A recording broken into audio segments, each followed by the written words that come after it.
Hello, I believe we might just be live. Hello and welcome to Fight Club. James McNeil. I am known as the Real Love Guru, and it's true. This is James McNeil and his little son, Devil's Advocate, Andrew McNeil. Hey, Andrew, what's up? Oh, just hanging out. Hanging out with the coolest dad ever. Yeah, that's what he keeps telling me. So Fight Club is where we fight as much as we can. I mean, we're both pacifists, so we're doing our best here to look mean and tough and adversarial. But what we believe is that you can actually dialogue about anything. You can talk about anything, no matter how provocative it is, no matter how much you might have an emotional attachment to one side or another of a issue or an idea. We believe you can dialogue about anything. And so we seek to take on the toughest topics. Anything that you want us to talk about, we want to talk about. And so that's what this is. So Andrew, talk to me about what are we tackling today? What's on? What's up? Well, the most thought-provoking, or I guess hot topic that we came up with today is the drama surrounding Simone Biles backing out of the Olympics. Yep. What does it mean? What does it represent? There's all kinds of juice. Yeah, we can dig into there, and then just from there, we wanted to expand on generally the nature of professional sports. Yep. The toll it takes on the body, the expectations athletes they have for themselves, that the fans have for them, just the nature of that world. And then we figured we would tackle just COVID. Where are we today? What's next? How did we get here? What can we do moving forward? Yeah, what can and should be done. And just in our own humble, not expert opinions. Yeah, please do not see our opinions as definitive, validated by research. It's just two guys chatting. So yeah, please do seek your doctor's advice before taking any of our advice on anything, and law enforcement and counselors. Ask someone else before you do anything we say. So here we go. So Simone Biles. So do you want to set it up? Where do you want to start with this? Sure, I'll lead us in. So according to what I've read, Simone Biles, so she's a gymnast. Yep. She is highly regarded. If I remember correctly, she in the qualifying she came first. She's expected to repeat. She had gold last Olympics, if I remember correctly. Yep. And then, so as I understand the story, she, while performing, had a scare. She did some kind of routine, some kind of flip, and I guess while in the air, she didn't have coordination. She lost her way in the air. Yeah, and so they call it the twisties. Twisties, yeah. Professional athletes, gymnasts have that term for when they lose their, I guess it's the inner ear of balance, right? That balance that tells us whether we're upside down or not, right? That thing. It's like an inner gyroscope, I suppose, in the inner ear. Yeah. And when it goes wonky for a gymnast, they call it the twisties. I think that's what I heard. Yeah, that sounds more or less like what I read. And so then, so she, after that, if I remember what I read correctly, after that particular scare, she called it a day that day. And then I think shortly after she pulled out of the competition completely. Mm-hmm.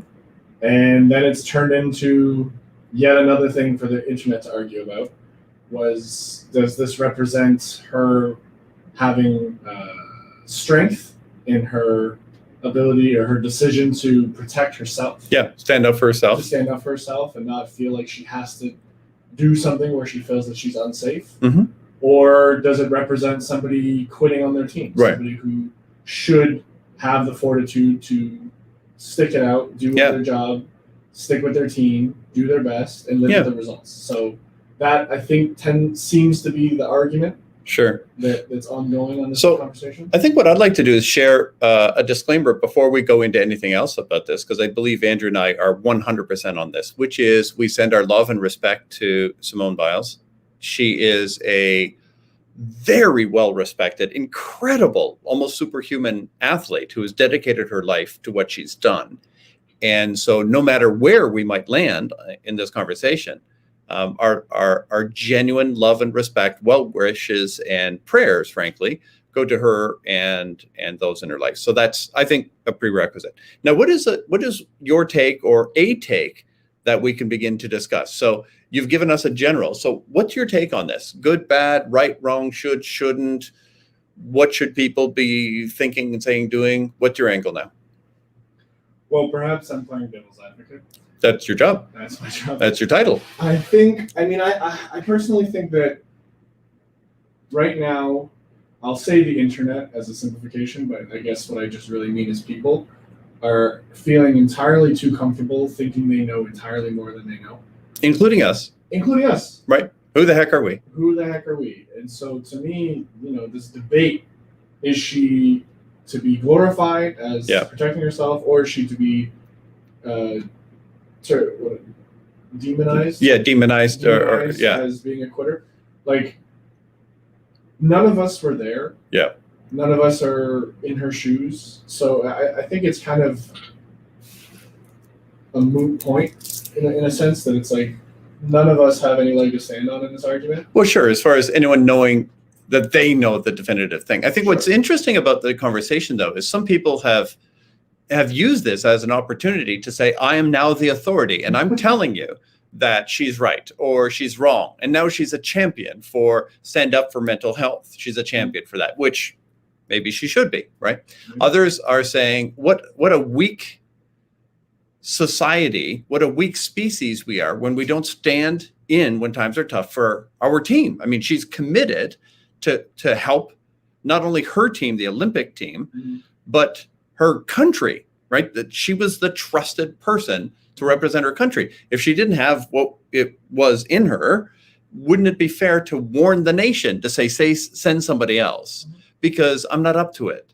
And so some people have said, I've decided she's wrong because she should have. And other people say, not only is she right, but she's now our champion. Mm-hmm. And I think it's interesting that people, to your point, claim to have a more authoritative position on this mm-hmm. than they deserve. I mean, listen, I believe if you shoved a microphone in her face right now and said, why? She would honestly have to make crap up, because she's a human being in the middle of a circumstance, in the middle of a situation, trying to untangle the web of what is her current reality. She can throw out words like twisties. She can talk about the fact that she is on ADHD medication, which is banned in Japan, which she had to go off of. That's a mental health issue for anybody. Not just is she a human being having to go without a mental health medication that has been approved by the Olympics, and her body, her mind, her soul, she is dependent on while performing at the highest levels of demands on the mental state in the most pressurized thing of an entire lifetime. Mm-hmm. She could talk about that. She could say, no, it's the meds. She could say it's the meds. She could say it's this. But the truth is, even she doesn't know, of course not. Right? She's just going to make up the best answer she can with a microphone in her face. And I think this speaks to who the heck are we, right? Who the heck are we? But I sure hope that someone's protecting her, right? I mean, what do you think about the fact that the Olympic Committee allowed Olympics to go on in a place that does not allow the athletes to have their needed mental health medications? If someone needs it, right? She's passed that test. She was approved to use this medication, to be on this medication in the last Olympics. Mm-hmm. So who failed? Is it the Olympic Committee?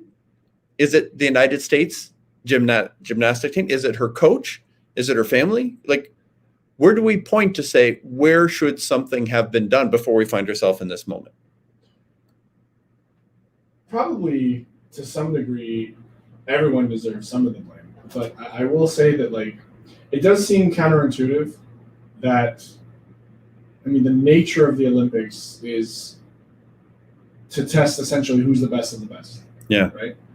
And so if that organization has set their own guidelines for what falls within their parameters, then I think that I think the first failing is choosing to go to a place that doesn't have the same standards for what they deem as being fair in their competition. Yeah.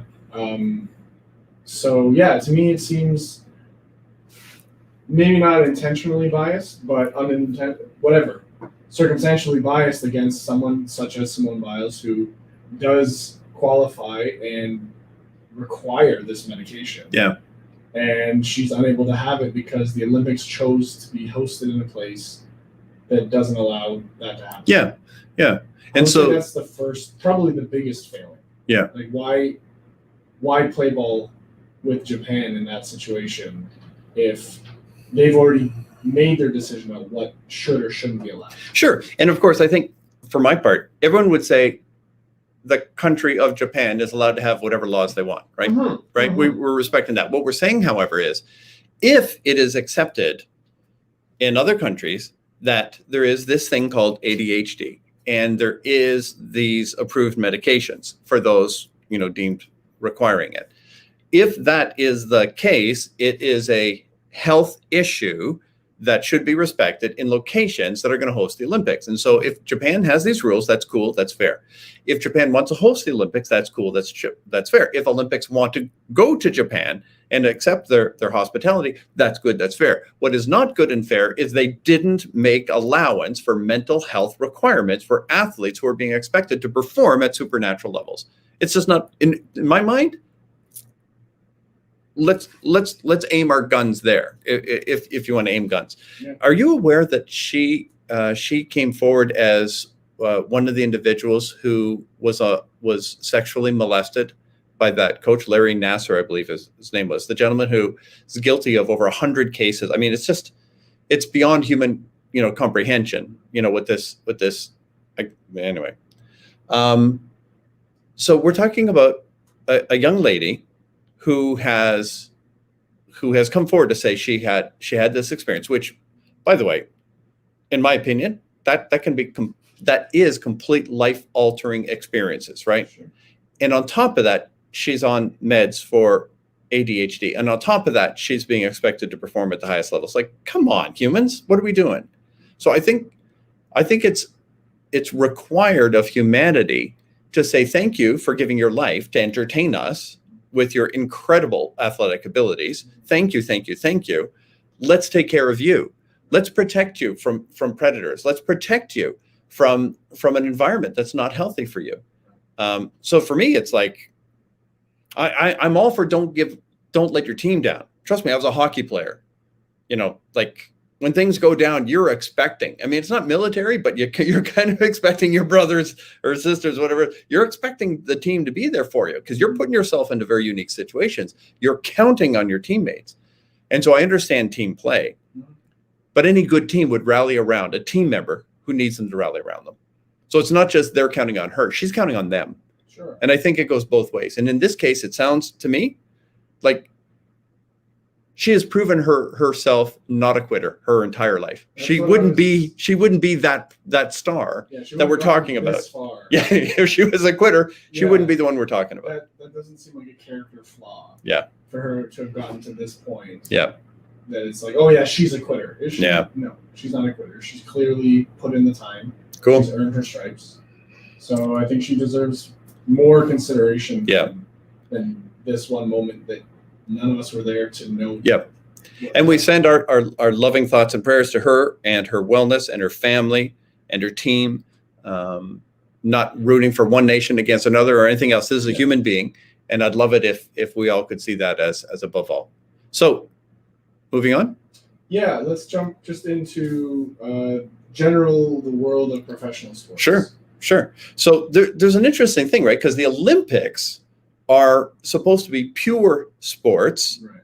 where generally when we're watching sports on television, it's pro sports. Now, the distinction between pure sports and pro sports, pure sports is the purity of an athletic discipline, which may or may not be entertaining. A case in point, fighting, like UFC. So the UFC is pro sports. What that means is there's far more striking than would be the case if it was pro sports. If it was pro sports. If it was pure, there wouldn't be as much striking. Pure, sorry. If it was, I probably said it backwards. But if it's pure sports, Right. there wouldn't be as much striking. It wouldn't be as entertaining. It would be boring. It'd be two guys wrestling around or two gals wrestling around on the ground, and it wouldn't be as entertaining for an audience. But the athletes know, if I'm going to get a paycheck, if I'm going to get sponsors, if I'm going to be on TV, if I'm going to be crowned king or queen, I've got to be entertaining. To be entertaining, I've got to probably learn trash talk. I've probably got to learn, a lot of the marketing and salesmanship. I've got to be attractive in my own way, find my way to get my audience, my following, if I'm a good guy or a bad guy. Showmanship. And then I've got to put myself in harm's way unnecessarily in a striking game, that if it was me and this person in Ellie, there wouldn't be much striking. I would take them down. I would keep myself safe, and I would grapple this till it ends. So pure sports and pro sports, big difference. What are your thoughts? Yeah, I think there is a big difference. I think it's interesting that some people don't necessarily know the difference, because I know, like, for example, people will complain about so back to the UFC. There are some fights that look like pure fighting as opposed to pro fighting. Yeah. And those are the ones that the fans can't stand. Yeah, they boo, and those fighters lose their contracts. Right. But the thing for me is I people are paying for entertainment in that scenario.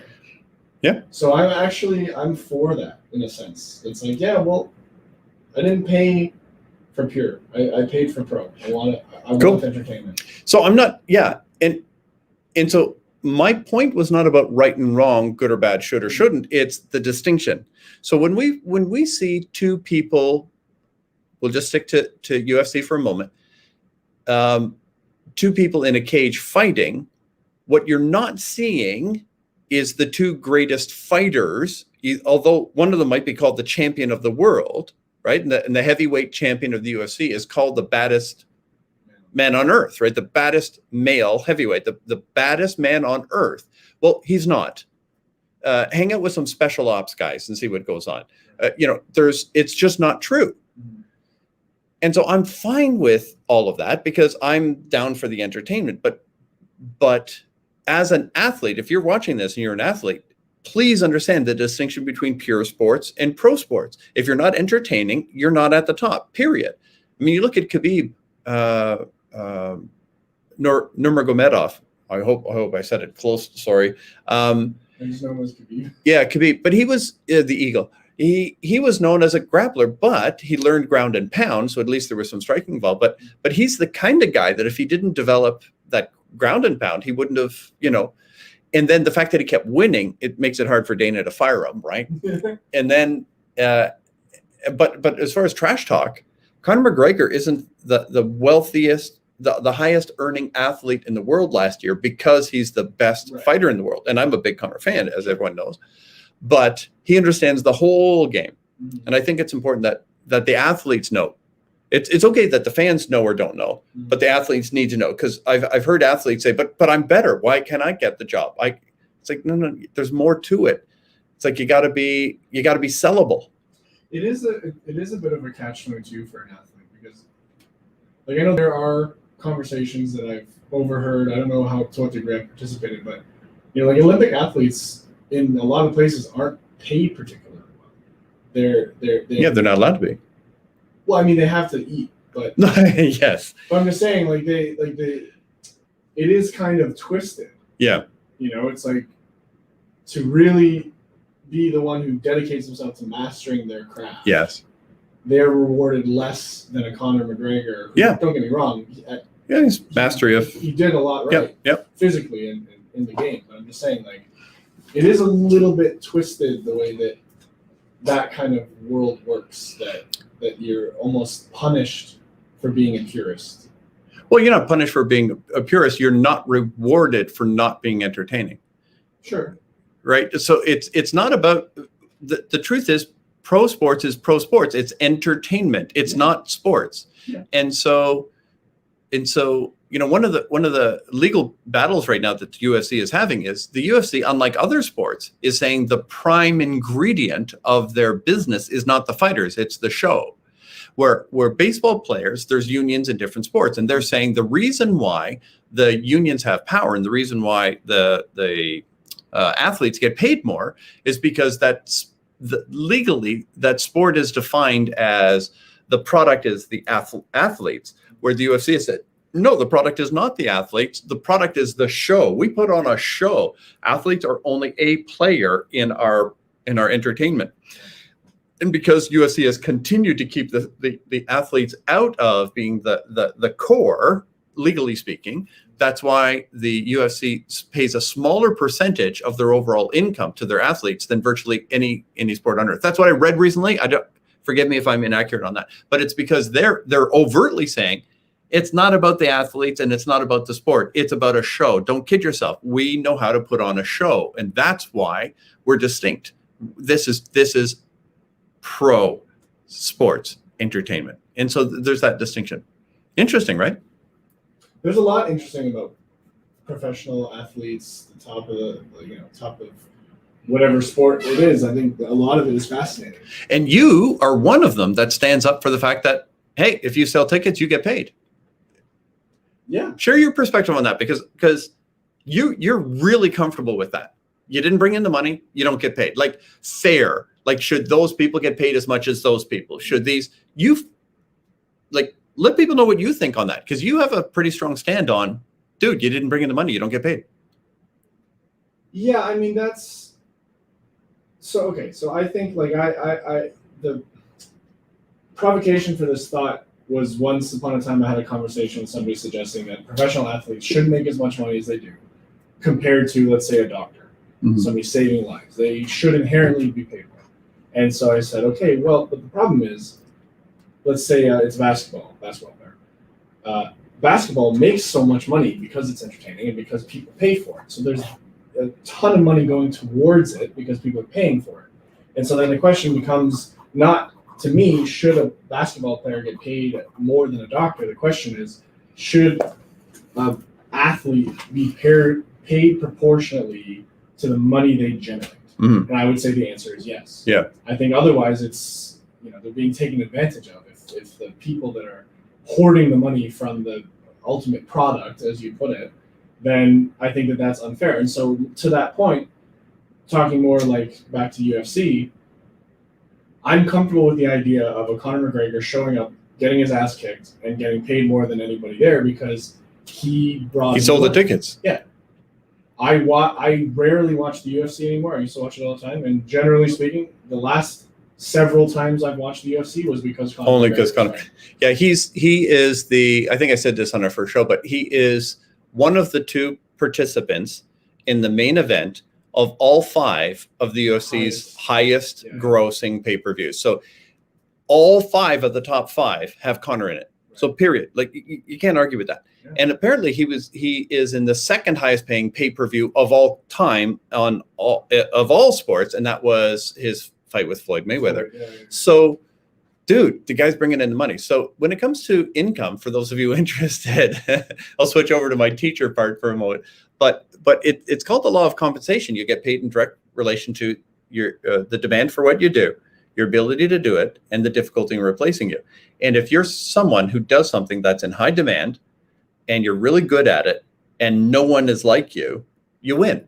And so that's the law of compensation. It's not about did you save a human life by doing a brain surgery and take 20 years in school to master your craft, or you just happen to be good at doing a funky dance and you generate money. Well, that's not about right and wrong. It's the demand for what you do, your ability to do it, and the difficulty in replacing you. And someone like Conor is irreplaceable, period. Yeah. I agree.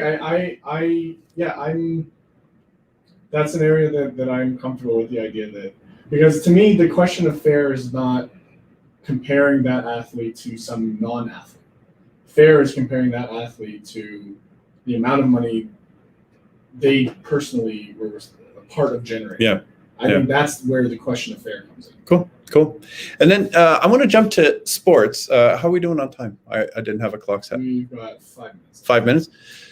So real quick, why are we so fascinated with sports? Why do we have sports? And what is the cost of being the best? Okay.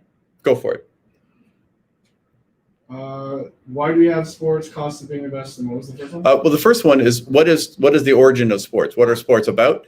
And then why are we as a society so interested in watching people play sports at the highest level? And what is the cost of being one of those athletes? Sure. I will say, just based on my unprofessional opinion, the origin of sport, I would imagine, is fueled by, I think all living creatures are compelled to play. Yeah. Baby lion cubs are going to wrestle, whatever. Yeah. I think we're all compelled to play, and I think the purpose of play, biologically, instinctually speaking, is to develop the physical tools you need to survive. Yes. And so for humans, I think that similar to animals in the wild, that instinct still exists to push yourself to be able to take care of yourself, whether it's in a fight or in a situation where you have to hunt. And obviously those are few and far between now, but I think the instinct remains. Mm-hmm. And so I think what we've done as a species is just taken that instinct, that drive, and put it into a different arena where it can be harnessed and used. That is now, we don't need to learn how to tackle a Bear. Yeah. So we still use the same fuel, but just for a different purpose now. Yep. I would imagine that's how sport became sport. So let me jump on that, and then you can jump in the next one. So I would agree. The other thing I would agree with is, so rough and tumble play, I believe, this is how we as a species and all living things learn the skills and develop the capacities and the hand-eye coordination or whatever it is to survive, period. The other thing is with humans, we do it as teams. And so that prepares us for more of a complex society. Yeah. So we learn how to work together in office. We understand hierarchy more. We understand authority and leadership. So we move into higher competitive complexities to prepare us for the higher competitive complexities of adult human life. Sure. And so I believe that's why team sports are so unique. I mean, yes, I understand the Lions team up on the gazelle, but it's a whole nother thing with humans. And I completely agree that that's the birthplace of sports. And we are fascinated by people who do it well. And let's see how far we can go with this thing. And I think that's why people love sports. Well, yeah, so you kind of blurred question one with question two. Well, I was trying to transition for you. You said 5 minutes. Who's your buddy? Lovely segue. I think that part of the reason we're fascinated by sport, I'll say one thing that I find kind of funny. Like I have sampled esports, watching people play video games, and I personally have a hard time getting into it because it took me all of 30 seconds to watch an esport and think, that's cool, I'm gonna go play a video game now. But I can't dunk like LeBron James. Like, I wish that I could. I really have wished I could dunk my whole life, but I haven't yet been able to master that. And so I enjoy watching people do things that I cannot do. Things that they impress me, they amaze me. Like, I think that, basketball was always my sport. So for me, basketball is where my mind goes. And I think my fascination with basketball is because, I really wanted to be a basketball player. Yeah. And I didn't. So now, well, you are a basketball player. You just mean pro. Pro, yeah. I wanted it to be that. And so for me, I think the fascination is like shoulda, woulda, coulda. And I would imagine for more than just me, that exists for a lot of people. That it's like, wouldn't it be cool, or how amazing is that? So that was question 2. Question 3: what does it take? So much more than we could possibly realize without having done it. Yep. Anyone who's if you ever think you're good at something, put yourself around people who are really good at it and eat a bunch of humble pie fast. When you think you're good at something, get around someone who's close to pro and you realize it's an entirely different sport and they are an entirely different species.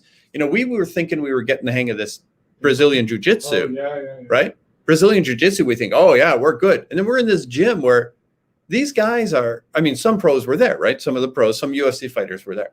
But we're not talking about the pros. We're talking about guys who are 12 levels down from that. And they obliterate us with such ease that you think, and then you understand what the pros say. There's levels to this thing. Like, you don't know what it takes to be at those levels. And people coach the pros. That's my favorite. Yeah, You know what you should you do. should've, yeah. What I would have done if I was in Yeah. his shoes. People have no idea Yeah. how uniquely mutant, magnificent Yeah. the pros are at these sports. Like I make fun of my brother Fred. Sorry, Fred, if you're watching. His thing is NASCAR. He likes watching NASCAR, and I'm like, look, they're going to turn left. They did it. They turned left. They're going to do it again. They turned left. I'm like, dude, I can turn left. He's like, he calls me Jimmy. He says, Jimmy, you have no idea the precision of this. I'm like, I get it. It must be precision. I mean, everyone I know knows how to turn left, other than Zoolander maybe. But everyone on Earth knows how to turn left. So it must be a pretty special left turn ability that these guys got. Because how do you make an entire sport worth gajillions of dollars turning left? There's nothing to turning left, but they must turn left so well that it's nothing I can imagine. So good left. Yeah. But sorry, NASCAR. You're sorry. Sorry, Jethro, whoever is turning left in NASCAR. I'm sure you're magnificent. You're a good person. I bet you can turn right too. I'm just saying that I think I can turn left, but I haven't been around a NASCAR driver trying to do this. I've never tried to do it in a NASCAR race. Yeah, not at 200 miles an hour. No, never. I'm so sorry. Yeah, that sounds like a genuine apology. The Jethro thing was unnecessary, though. I think NASCAR is probably very impressive, but the but the thing is, what we're saying is, sports at the highest level is nothing like anything normal people can imagine. So what they do to their bodies and their minds, is like, I believe pro sports are almost a bad idea universally for a human being who wants to have a life after that sport. Any version of balance. Yeah. Yeah. To have brain cells that work, no joints, multiple, what's that? Your joints. Your joints, yeah, everything. I mean, what's left of the body when they're done? When they're done, they are spent. Yeah. And so pro sports is such insane wear and tear that people say, oh, they're so lucky they have it so easy. Oh, no. They would have done better to have a day job. I mean, what they've done to their bodies and their brains, it is so punishing. So my highest regard to all athletes, including professional race car drivers. My hat is off to you all. Especially NASCAR. I shouldn't have done that. Done that. At the beginning of this, we said we were going to talk about COVID, but we're out of time. COVID will be fine. It'll all work out. Cool, yeah. Yep, we're just about there. Yep. Yeah, wear your mask. Be a team player. You know what? I call it my civility mask. It's not about I'm afraid. It's I'm respectful. Just saying. Wear your mask. And turn left. Love, joy, peace.